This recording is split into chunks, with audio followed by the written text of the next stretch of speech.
Бактыбекова Нуркыз. Ысык көл обласынын Тоң районунда караштуу Каратала айылынын Болот Алаков атындагы орто мектебинин 4-Б классында окуйм. Мен азыркы айта турган дил баянымдын темасы Кыргызстандын бермети ысык көл.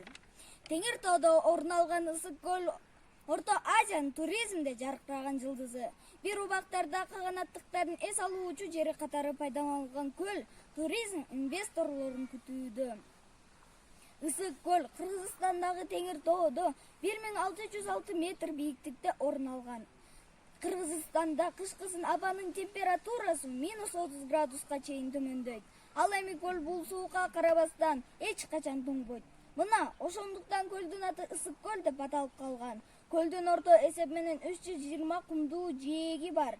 Орто Азиянын туризм бейиши ысык көл туздуу суусу менен кудум эле деңизге окшойт. Көлдөгү якта турналарына туристтер абдан кызыгып катышат. Көлгө 80 агын суу жана дарыялардын суусу кошулат. Көлдүн орточо тереңдиги 278 метр. Эң терең жери болсо 668 метр.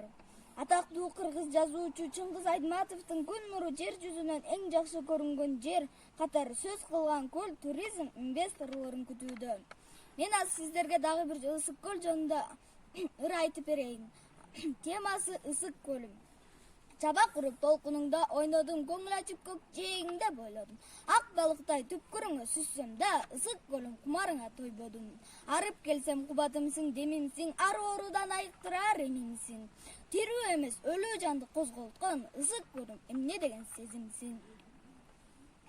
Жанга дары күрпүлдөгөн толкунуң,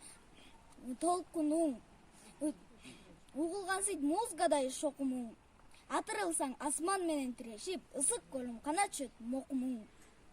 Толкун өтүп туруп калсаң мелтиреп, жүрөк түшкүр токтоно албайт титиреп, үстүндөгү ойноп жүргөн ак чардак, ысык көлүм кучагыңа бир тиет. Чабак уруп толкунуңда ойнодум, көңүл ачып көк жээгиңде бойлодум. Ак балыктай түпкүрүңө сүзсөм да, ысык көлүм кумарыңа тойбодум.